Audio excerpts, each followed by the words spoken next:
वालेकुम वरहमतुल्लाहि। उम्मीद करता हूँ आप सब लोग खैरियत से होंगे। यूनिवर्सिटी गाइड पाकिस्तान के प्लेटफॉर्म के साथ आपका होस्ट मोहम्मद अमीन।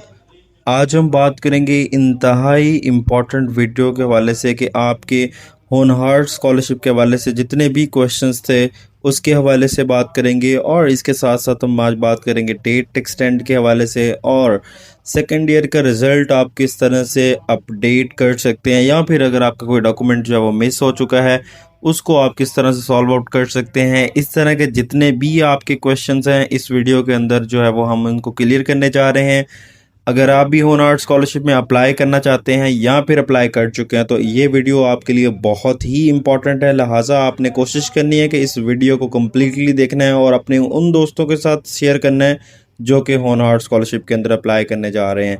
तो सबसे पहले तो मैं आपको बताता जाऊं कि होनहार स्कॉलरशिप के अंदर जो है वो अप्लाई करने की लास्ट डेट जो है वो एक्सटेंड कर दी गई है, जिसके अंदर अगर आपने अब अप्लाई करना है तो 30 सितंबर तक जो है वो आप अप्लाई कर सकते हैं। इसके अंदर आपकी यूनिवर्सिटी की कॉलेज की जितनी भी जो फ़ीस होगी वो आपको रिटर्न हो जाएगी। ठीक है, इसके साथ साथ ही अगर हम बात करें कि आपके क्वेश्चंस के हवाले से तो उनकी तरफ हम चलते हैं। सबसे पहला क्वेश्चन ये है कि जी कौन कौन से जो स्टूडेंट्स हैं इसके लिए एलिजिबल हैं। तो मैं आपको बताता जाऊं कि इसके लिए सिर्फ और सिर्फ फर्स्ट ईयर या फिर फर्स्ट सेमेस्टर के जो स्टूडेंट्स हैं वो एलिजिबल हैं। इसके अलावा जो एमबीबीएस के जिनका 2025 के अंदर एडमिशन हुआ था एमबीबीएस बीडीएस के अंदर और वो फर्स्ट ईयर के अंदर हैं, वो भी स्टूडेंट जो है वो होनहार स्कॉलरशिप के लिए एलिजिबल हैं। इसके साथ साथ ही अगर हम बात करें कि ये मेल के लिए या फीमेल के लिए, तो ये दोनों जेंडर्स के लिए इसके अंदर कोई जेंडर स्पेसिफिकेशन नहीं है। ये इसके अंदर मेल्स भी अप्लाई कर सकते हैं और फीमेल्स भी अप्लाई कर सकती हैं। इसके बाद अगर हम बात करें कि हायर एजुकेशन इंस्टीट्यूट्स के जो प्राइवेट कॉलेजेस हैं या प्राइवेट इंस्टीट्यूट्स हैं क्या वो एलिजिबल हैं, तो मैं आपको बताता जाऊं कि जो प्राइवेट इंस्टीट्यूट्स हैं, कुछ प्राइवेट इंस्टीट्यूट जिनकी जो कि हायर एजुकेशन इंस्टीट्यूशन के अंडर आता है, तो वो जो है वो डिपार्टमेंट या इंस्टीट्यूट जो है वो एलिजिबल हैं। इनकी लिस्ट भी हमने अपने चैनल के ऊपर शेयर की हुई है, आप उस वीडियो को देख सकते हैं। इसके बाद मिनिमम एकेडमिक रिक्वायरमेंट्स क्या है कि आपके एफएससी के मार्क्स इसके अंदर काउंट होते हैं। आपको ये जो स्कॉलरशिप मिलती है इंटरमीडिएट यानी कि 11वीं या 12वीं क्लास की बेस के ऊपर मिलती है। तो हम बात कर लेते हैं, अगर आप लोग पब्लिक यूनिवर्सिटी के अंदर या पब्लिक कॉलेजेस के अंदर एडमिशन ले रहे हैं और आपके एफएससी के अंदर 70% या उससे ज़्यादा मार्क्स हैं साइंस सब्जेक्ट के अंदर, यानी कि आपने साइंस सब्जेक्ट के अंदर एडमिशन लिया या फिर एफएससी के अंदर आपने साइंस सब्जेक्ट पढ़े, तो आपके मार्क्स होने चाहिए 70% या उससे ज़्यादा। अगर आपने आर्ट्स या सोशल साइंसेस पढ़ी हैं और आपके मार्क्स होने चाहिए 65% या उससे ज़्यादा। इसी तरह एमबीबीएस की बात करें तो आपके मार्क्स जो होने चाहिए 80% या फिर 80% से ज़्यादा। ये मार्क्स इंटरमीडिएट की बात हो रही है, ठीक है। इसके बाद अगर हम फेडरल या प्राइवेट यूनिवर्सिटीज़ के अंदर एडमिशन ले रहे हैं तो आपके मार्क्स 70% से ज़्यादा और 65% से ज़्यादा होने चाहिए। इसके अलावा अगर आप कॉलेजेस के अंदर हायर एजुकेशन डिपार्टमेंट के जो अंडर कॉलेजेस हैं गवर्नमेंट के, अगर आप उनमें अप्लाई कर रहे हैं तो आपके 65% से ज़्यादा या फिर 60% से ज़्यादा मार्क्स होने चाहिए, तो आप इस स्कॉलरशिप के लिए एलिजिबल हैं और आपकी जितनी भी ट्यूशन फ़ीस होगी वो गवर्नमेंट पे करेगी। इसके साथ साथ ही अगर हम बात कर लें कि इसका एप्लीकेशन प्रोसीजर क्या है, तो सिंपल आपने इसी पोर्टल के ऊपर आना है और अपना जो है वो लॉगिन करना है, ऑनलाइन ही अप्लाई होना है। अगर आपको वेबसाइट नहीं शो हो रही तो सिंपल आप इस वेबसाइट को गूगल के ऊपर लिखें तो आपको जो है वो डायरेक्ट इसी वेबसाइट के ऊपर वो ले आएगा। तो क्या इसकी हार्ड कॉपी जो है वो सबमिट कराना ज़रूरी होती है? देखें यहाँ पर लिखा हुआ है नो, बट आपको हार्ड कॉपी भी इसकी सबमिट करवानी होती है। बट वो कब करवानी है उसका मैं आपको बताता जाऊँ कि सबसे पहले तो एक नोटिफिकेशन आता है, मतलब 30 सितंबर तक तो ज़ाहिर सी बात है आपने सबमिट नहीं करवाना, 30 सितंबर तक तो आपका अप्लाई ही होगा। इसके बाद ये सबमिट कहाँ पर होनी है, आपके अपने डिपार्टमेंट के अंदर कोई फोकल पर्सन जो है वो बना दिया जाएगा। फोकल पर्सन मतलब ये है कि गवर्नमेंट उसको एक्सेस देगी आपकी फ़ाइल्स की, कि अगर आपकी कोई मिस्टेक हो गई या कुछ आपने करेक्शन करनी है आपके, तो उस सूरत के अंदर वो वाले डॉक्यूमेंट जो है वो जो पर्सन होगा वो आपसे हार्ड फॉर्म के अंदर डॉक्यूमेंट्स लेगा। बट 30 सितंबर तक आपने कुछ भी नहीं करना, बस वेट करना है यूनिवर्सिटीज़ का, कॉलेजेस का नोटिफिकेशन का, कि वो आपको कब कहते हैं कि आप तब तक जो है वो अपनी वेरिफिकेशन या फिर डॉक्यूमेंट्स जो है वो सबमिट करवाएं। ठीक है, इसकी डेडलाइन क्या है? डेडलाइन मैंने आपको पहले भी बता दिया कि 30 सितंबर 2025 तक आप इस स्कॉलरशिप के अंदर अप्लाई कर सकते हैं। याद रखिएगा कि पहले सेमेस्टर के अंदर ही मोस्टली स्कॉलरशिप्स आती हैं, तो आप कोशिश कीजिएगा कि हर स्कॉलरशिप के अंदर अप्लाई कर दें। इंशाल्लाह आपकी कोई ना कोई स्कॉलरशिप जो है वो ज़रूर लग जाएगी। तो second third semester sorry third fourth in semesters में बहुत कम स्कॉलरशिप्स आती हैं और ना ही वो स्टूडेंट जो है वो मोस्टली एलिजिबल होते हैं। एफिडेविट की बात कर ले तो एफिडेविट मिनिमम आपने RS50 वाला बनवाना है, बट गवर्नमेंट ने बहुत अरसा पहले ही 50 वाला जो है वो बंद कर दिया था। तो आपने 100 रुपीज़ वाला जो है वो एफिडेविट जो है वो स्टैम्प पेपर यानी कि आपने लेना है, ठीक है। इसके साथ साथ ही आपको बताते जाएं कि एफिडेविट के ऊपर आपने लिखना क्या है, उसका टेम्पलेट भी इसी वेबसाइट के ऊपर मौजूद है। आप उसको डाउनलोड करके उसके ऊपर प्रिंट करवा सकते हैं। स्टैम्प की बात की जाए तो उसके ऊपर अटेस्टेशन और ओथ कमिश्नर की जो है वो स्टैम्प लगी होनी चाहिए।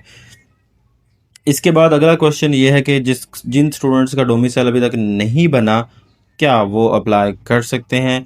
तो मैं आपको बताता जाऊं कि वो अप्लाई कर सकते हैं, बट उनको चाहिए कि वो डोमिसाइल के लिए अप्लाई कर दें और जो टोकन होगा उस टोकन यानी कि रिसीविंग स्लिप होगी, जिसे हम टोकन भी बोलते हैं, उसका इस्तेमाल करके वो अप्लाई कर सकते हैं। इसके बाद अगर हम बात करें तो ये क्या सिर्फ़ और सिर्फ पंजाब के डोमिसाइल के स्टूडेंट्स के लिए स्कॉलरशिप है? तो मैं आपको बताता जाऊँ, ये सिर्फ़ और सिर्फ जो अभी स्कॉलरशिप आई है, इसमें सिर्फ़ और सिर्फ पंजाब के स्टूडेंट्स ही अप्लाई कर सकते हैं। दूसरे प्रोविंस के स्टूडेंट्स जो है वो अप्लाई नहीं कर सकते।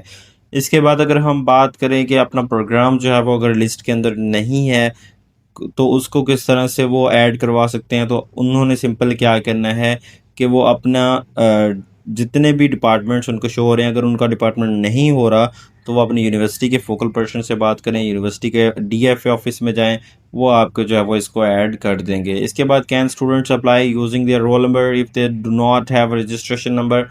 देखें, जब भी यूनिवर्सिटी के अंदर एडमिशन होता है तो आपको 1 से 2 महीने के बाद जो है वो रजिस्ट्रेशन नंबर प्रोवाइड किया जाता है। बट जैसा कि आपको पता है कि 30 सितंबर तक आपकी जो रजिस्ट्रेशन क्लोज हो जानी है, तो आप उसकी जगह पर अपना एप्लीकेशन नंबर, रोल नंबर, जो भी चीज़ आपके पास अवेलेबल है उसको यूज़ कर सकते हैं, ठीक है जी। इसके बाद अगर हम बात करें सेकंड या उसके बाद वाले जितने भी सेमेस्टर के स्टूडेंट हैं, क्या वो एलिजिबल हैं? तो उसके अंदर ये स्टूडेंट जो है वो एलिजिबल नहीं है। हाँ, जो MBBS के स्टूडेंट्स होते हैं उनको, अगर वो फर्स्ट ईयर के अंदर हैं, तो वो जो स्टूडेंट्स हैं वो स्कॉलरशिप के अंदर अप्लाई कर सकते हैं। How can students correct incorrect information after submitting the application? अगर आपने अप्लाई करते हुए कोई मिस्टेक कर दी या किसी चीज़ के अंदर कोई गलती हो गई, कोई डॉक्यूमेंट्स अपलोड नहीं किया या फिर एफिडेविट गलत अपलोड कर दिया है, उसका क्या सलूशन है? उसका सिंपल सा सलूशन है कि मैंने आपको कहा था कि आपके डिपार्टमेंट के अंदर फोकल पर्सन बनाया जाएगा, तो उस फोकल पर्सन के पास आप जाएंगे तो उससे भी आप करेक्ट करवा सकते हैं। बट एक और मेथड होता है जो कि आप खुद कर सकते हैं विद इन ड्यू डेट। उसका मेथड को मैं एंड पर आपको वीडियो के अंदर बताऊंगा। तो इसकी स्कॉलरशिप फ़ी जो है वो कोई नहीं है, आप फ्री में अप्लाई कर सकते हैं। इसके बाद स्टूडेंट्स को कैसे पता चलेगा? स्टूडेंट्स को ईमेल भी आ जाएगी और PHEC यानी कि जिस पोर्टल के ऊपर आप अप्लाई कर रहे हैं, इसी पोर्टल के ऊपर एक सिलेक्टेड लिस्ट भी आ जाएगी। और ये कोई प्रोसेस होता है, आपकी वेरिफिकेशन के बाद ये प्रोसेस 1 महीने के अंदर आपको जो है वो स्कॉलरशिप मिल जाती है।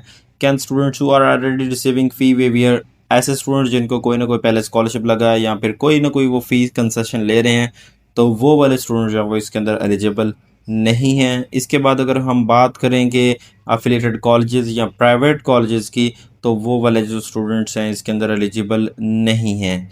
व्हाट्स द फाइनेंशियल कवर, कि ये स्कॉलरशिप कितनी अमाउंट आपकी कवर करता है, कितनी अमाउंट आपको देता है? तो आपको बताता जाए कि जितनी भी आपकी ट्यूशन फ़ीस होगी, सिर्फ़ और सिर्फ वही यूनिवर्सिटी की जो है वो ये गवर्नमेंट का स्कॉलरशिप कवर करेगा। बाकी हॉस्टल के लॉजिंग, ट्रांसपोर्ट, इस तरह के जो है वो खर्चे होंगे वो आपको खुद ही करने पड़े होंगे। इसके बाद डिसिप्लिन्स कौन से हैं, मैंने एक प्रॉपर लिस्ट दी हुई है 70 सेलेक्टेड एकेडमिक डिसिप्लिन्स की, वो आप हमारे चैनल के ऊपर जाकर देख सकते हैं। इसके बाद बात कर लें जी कि हमारा जो है वो फर्स्ट ईयर का रिज़ल्ट की बेस के ऊपर हमने अप्लाई किया था, बट सेकेंड ईयर का रिज़ल्ट जो है वो आ चुका है या फिर आने वाला है। तो हम अपना रिज़ल्ट किस तरह से अपडेट करें? तो मैं आपको बताता जाऊं कि अगर आपने फर्स्ट ईयर की बेस के ऊपर अप्लाई किया, आपका सेकेंड ईयर का रिज़ल्ट नहीं आया, तो आपने सिंपल क्या करना है, वेट करना है। आपको ईमेल भी आ सकती है या फिर पोर्टल के ऊपर एक एडिट एप्लीकेशन का ऑप्शन आ जाएगा। तो आपने सिंपल क्या करना है, जो जो भी आपकी मिस्टेक्स होंगी उनको एडिट कर लीजिएगा या फिर अपने फोकल पर्सन के पास जाकर अपने जो है मार्क्स को इम्प्रूव वाले जो या फिर जो सेकंड ईयर का रिजल्ट आ चुका है उनकी बेस के ऊपर आप क्या कर सकते हैं, अपडेट करवा सकते हैं। ठीक है, यहाँ पर आपको you must promptly update your marks on the portal, कि आपको अपनी सेकंड ईयर के जो है मार्क्स हैं वो ज़रूर अपडेट करने पड़ेंगे। आपको बताता जाऊँ कि ये जो स्कॉलरशिप होती है ये एफएससी के मार्क्स की बेस के ऊपर होती है। ठीक है जी।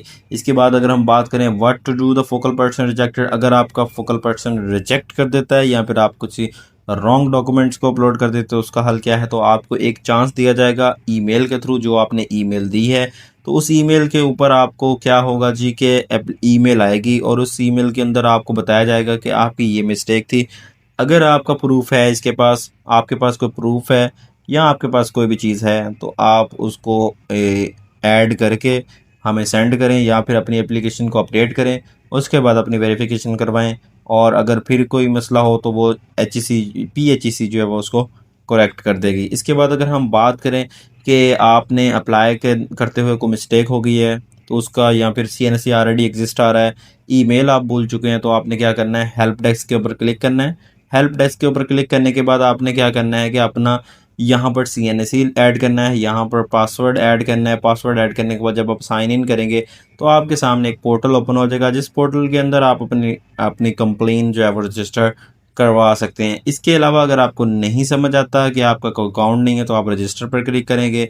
अगर आपको फिर भी कोई इन्फॉर्मेशन चाहिए हो तो आप इन कॉन्टैक्ट्स के ऊपर रब्ता कर सकते हैं या फिर इनको स्कैन करके डायरेक्ट आप होनर स्कॉलरशिप का जो हेल्प डेस्क है असिस्टेंस के लिए 9 बजे से लेकर 5 बजे तक ओपन होता है, तो आप इनसे कॉल पर भी बात कर सकते हैं। वो आपका जो भी इशू होगा उसको सॉल्व आउट करेंगे। होप सो आपको ये वीडियो अच्छी लगी हो। अगर आप नेक्स्ट मेरिट लिस्ट यानी कि इसकी जो सिलेक्शन लिस्ट है कब लगेगी, इस तरह की सारी इन्फॉर्मेशन और आपका जो है वो इंटरव्यू होना है या नहीं होना, डॉक्यूमेंट्स कब आपने वेरीफाई करवाने हैं, उसके हवाले से इन्फॉर्मेशन चाहिए तो हमारे चैनल यूनिवर्सिटी गाइड पाकिस्तान को ज़रूर सब्सक्राइब कर लें, ताकि आने वाली जितनी भी वीडियोस हों आप तक आसानी से पहुंच सकें। मिलते हैं अगली वीडियो के अंदर, तब तक अपना ख्याल रखिएगा। अल्लाह हाफिज़।